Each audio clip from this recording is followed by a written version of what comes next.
Coaching లేకుండా అయితే civils appear అవ్వడం హెర్క్యులియన్ టాస్క్ అని చెప్పచ్చా, లేకపోతే సాధ్యమే కాదంటారా? సాధ్యం కాదని నేను చెప్పను, సాధ్యమే.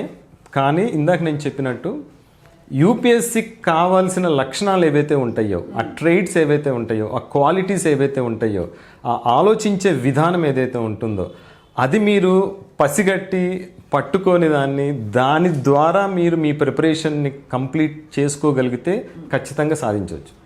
కోచింగ్ అన్నది ఏంటంటే మీకు ఆ గైడెన్స్ అన్నమాట. యూపీఎస్సీ వాళ్ళు ఈ విధంగా అడుగుతారు క్వశ్చన్, వాళ్ళకి కావాల్సిన రిక్వైర్మెంట్ ఇది, వాళ్ళకి కావాల్సిన క్వాలిటీస్ ఇది, మీరు ఆలోచించే విధానం ఇది, కాన్సెప్ట్స్ చెప్తూనే ఈ పర్స్పెక్టివ్ని ఇచ్చేదే కోచింగ్. సో అదొక షార్ట్ కట్ లాంటిది. కోచింగ్ తీసుకుంటే ఒక షార్ట్ కట్లో మీకు అన్ని విషయాలు అర్థమైపోతాయి. మీరు 3-4 అటెంప్ట్స్ తర్వాత మీరు తెలుసుకోగలిగింది 1 ఇయర్ కోచింగ్లోనే తెలుసుకోగలుగుతారు.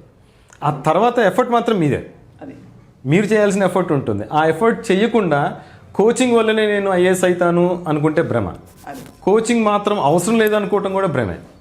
కోచింగ్ ఎప్పుడు అవసరం లేదు అంటే మీరు తెలుసుకోగలిగితే యూపీఎస్సీ పర్స్పెక్టివ్ని, అప్పుడు మీకు కోచింగ్ అవసరం ఉండదు. యా, బట్ ఆబ్వియస్లీ కోచింగ్ ద్వారా చాలా బెనిఫిట్స్ ఉంటాయి కాబట్టి కోచింగ్ తీసుకోకపోవడానికి ఒక ఫోకస్డ్ ఎన్వైరన్మెంట్ కూడా వస్తుంది మోర్ దెన్ ఎనీథింగ్. కరెక్ట్.